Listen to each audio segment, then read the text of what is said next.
So we've seen how we can make primary alcohols from aldehydes by hydride reduction and secondary alcohols from ketones by hydride reduction.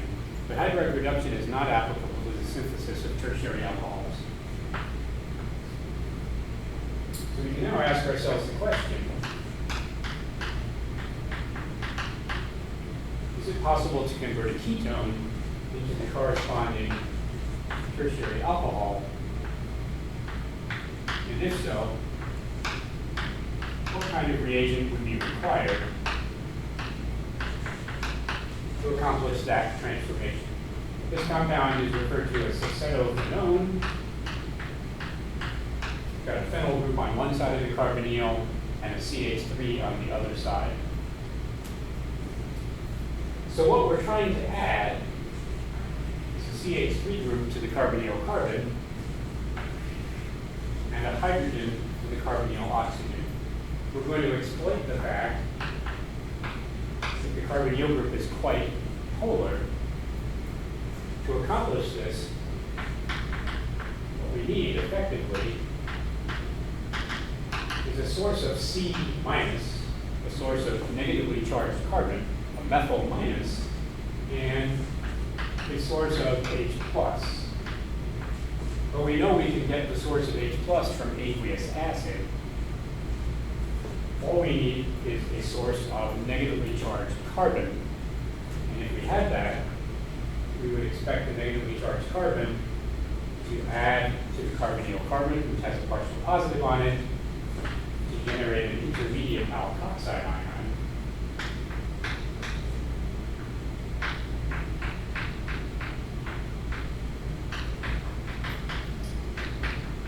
And form a new carbon-carbon bond. This is going to be a very powerful and important reaction because it's the first example, besides cyanide ion acting as a nucleophile on an alkyl halide, that forms a carbon-carbon bond. And generally, organic chemists are interested in making large molecules containing lots of carbons from smaller molecules with few carbons, so carbon-carbon bond forming reactions are critical. So the question we need to address is, how can we get CH3 minus? CH3 minus is an incredibly strong base. It's going to be difficult to get a negatively charged carbon. We're going to get our CH3 minus from the corresponding haloalkane. And you can use bromide, chloride, or iodide. And we're going to get it by simply reacting it with an alkali or an alkaline earth metal. If we treat this with solid magnesium, the magnesium is easily oxidized when we give up 2 electrons to generate an alkyl magnesium bromide, in this case methyl magnesium bromide,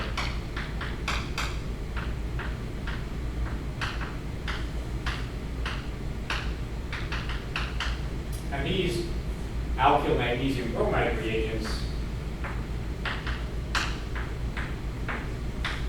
are referred to as Grignard reagents. It's one of the few organic reactions that's named after a French Grignard reagents are alkyl magnesium bromides.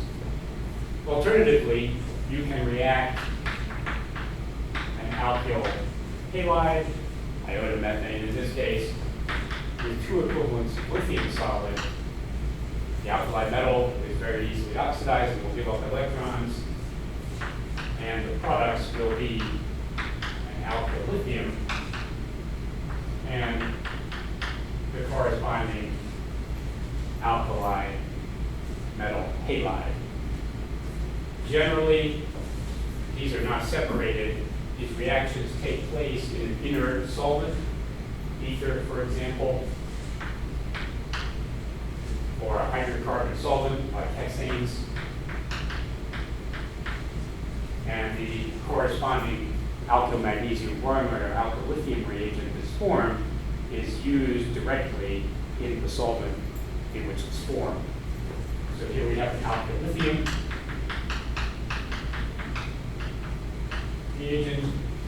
Up there we have an alkyl magnesium bromide, and both of these are referred to as organometallic reagents.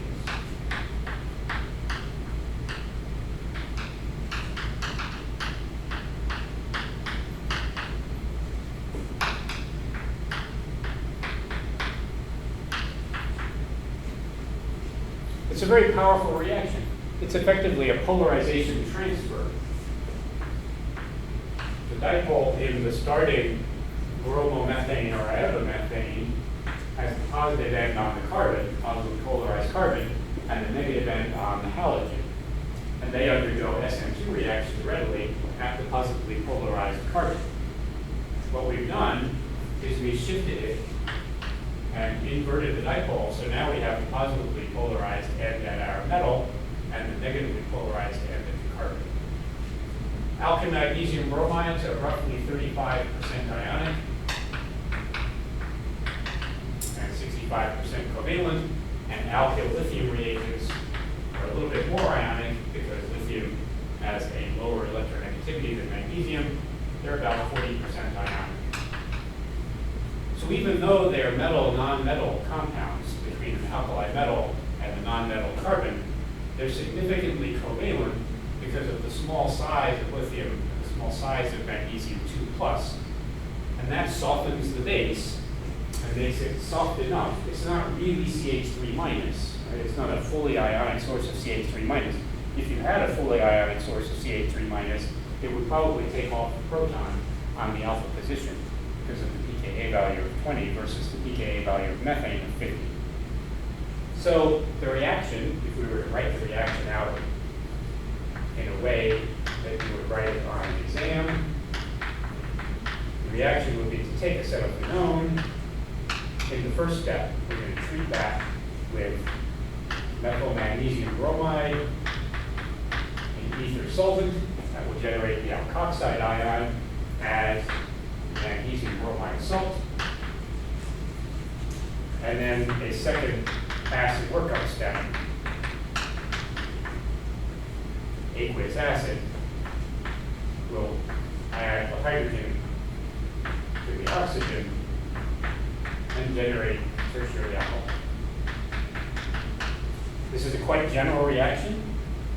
For our purposes, alkyl lithium reagents and alkyl magnesium bromides will be interchangeable, and ways to form a new carbon-carbon bond and convert a ketone into a tertiary alcohol.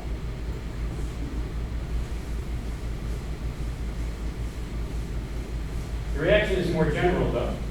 Any carbonyl group can be produced with an organometallic reagent. And whether it's a primary, secondary, or tertiary alcohol will depend on what's already attached to the carbonyl carbon at the beginning of the reaction. So in addition to making tertiary alcohols from ketones,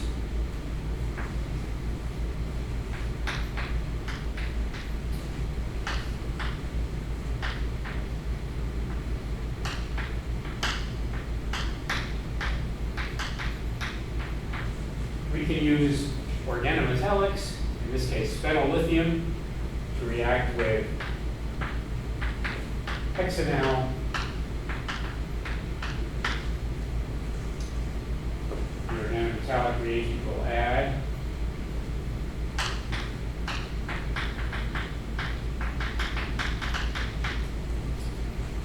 by taking its pair of electrons to the partially positive carbonyl carbon, pushing the pi bond out onto oxygen, forming a new carbon-carbon bond,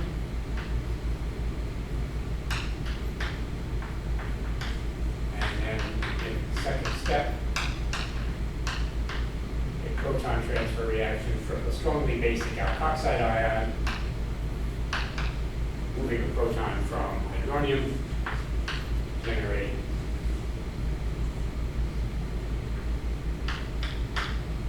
corresponding alcohol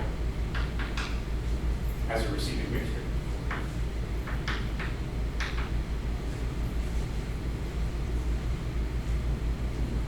You would number this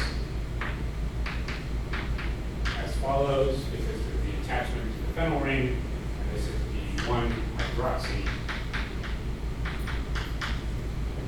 axial benzene. So axial group with a hydroxy group at the 1 position. So you'll notice that an aldehyde generates a secondary alcohol, whereas the ketone generated a tertiary alcohol. Is it possible to use an organometallic reagent to make a primary alcohol? What if we were to start with isopropyl magnesium bromide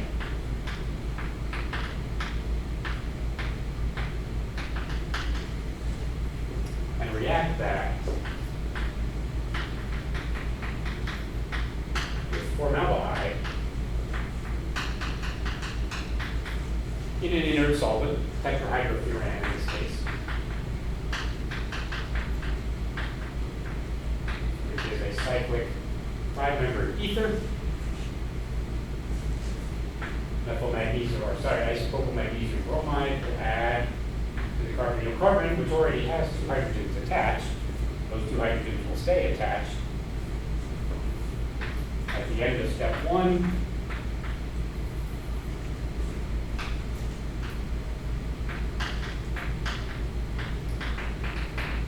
we have the corresponding magnesium salt of the alkoxide, and then aqueous acid workup would afford a primary alcohol.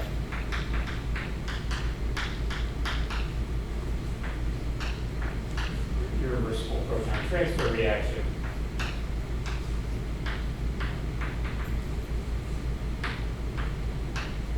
Form 2-methyl 1-propanol, a primary alcohol. From formaldehyde.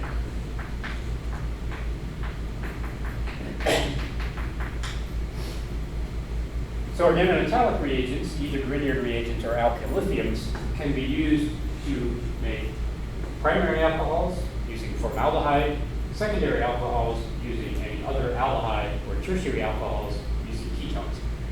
Whereas hydride reduction is only applicable to the production of secondary alcohols from ketones and primary alcohols from aldehydes. There is another reaction for organometallic reagents to produce primary alcohols that uses a cyclic ether, a reactive cyclic ether known as an epoxide or oxyrate. It exploits the ring strain that's inherent in 3-membered rings to do an SN2 reaction with the loss of an unstable alkoxide ion, but the ring strain, the release of ring strain makes up for it. So if, for example, we have ethylene oxide,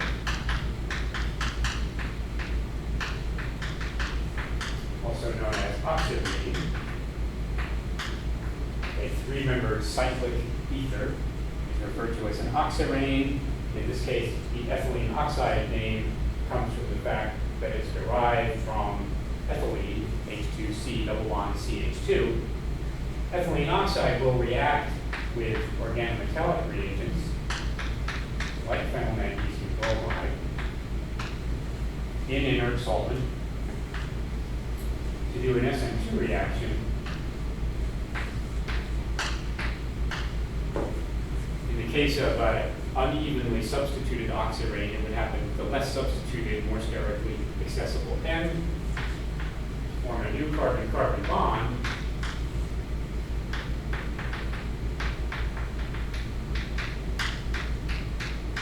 and generate an alkoxide ion as magnesium bromide salt, the alcohol ending up on the distal carbon, the carbon-carbon bond forming at the proximal carbon. acid workup then results in a primary alcohol that has added 2 carbons.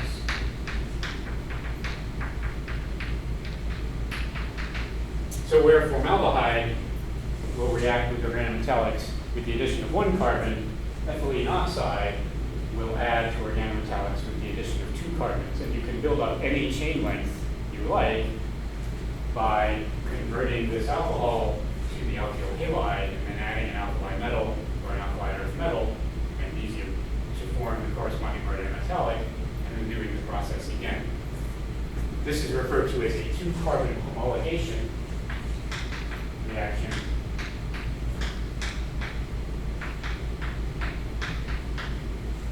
Where you simply added 2 carbons to the existing chain, well, in this case, the existing benzene ring rather than the chain. So we can make primary alcohols with organometallics and formaldehyde, but we can also make primary alcohols with organometallics and oxirates. Oxirates are also referred to as epoxides. And you will probably see them referred to as epoxides more often than you will see them referred to as oxirates.